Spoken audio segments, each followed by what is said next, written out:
नमस्कार, माझं नाव सागर पोटे. आता मी इथे येतच होतो. 4 वाजताचा वेळ असेल. आपण बघतो ऊन किती होतं. जसं मी इथं आलो तसं आल्हाददायक वाटायला लागलं. कारण काय, आपला परिसर बघा, इथे झाडं आहेत, बाजूनी नदी आहे. सो छान वाटलं.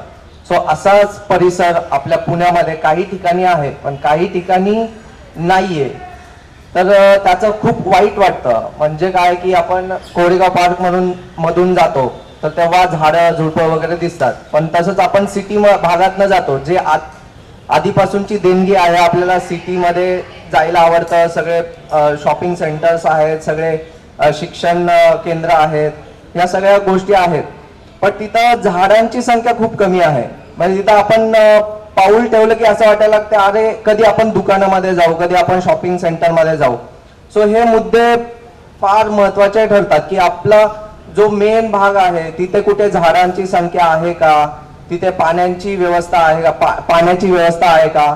मला ते खूप जाणवतं. कारण आता आपण बघतोय की प्रत्येकाच्या घरामध्ये पाणी आहे, पण ते कशा स्वरूपाचं आहे.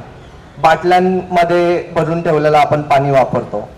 सो आपल्याला खूप म्हणजे याचे परिणाम भोगावे लागतील. म्हणजे पुढे जाऊन आपल्याला असं वाटतं की आपण जे पाणी पितोय, म्हणजे जे प्युरिफाय पाणी पितोय बॉटल मधलं वगैरे, ते पण एका ठराविक भागांमधूनच येतं. म्हणजे जे आपले नदी वाहते तर त्या भागांमध्येच त्यांचे मॅन्युफॅक्चरिंग सेंटर्स असतात. सो त्याच्यामध्ये अत्यंत वाईटरित्या ते बॉटलिंग झालेलं पाणी आपल्याला प्रोव्हाइड केलं जातं. म्हणजे सगळ्यांच्या घरी येत नसेल, बट भरपूर गावांमध्ये वगैरे जर आपण गेलो तर तिथे भरपूर सारे असे अनुभव आपल्याला पाहायला मिळतात.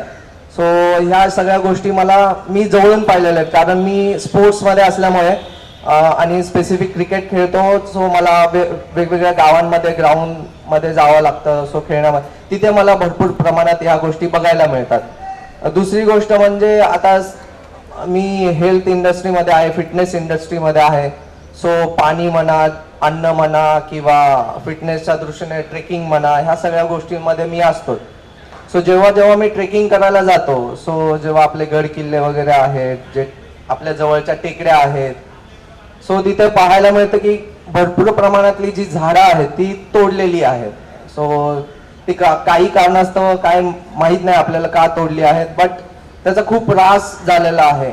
लोकांची तिथं संख्या भरपूर प्रमाणात वाढलेली आहे.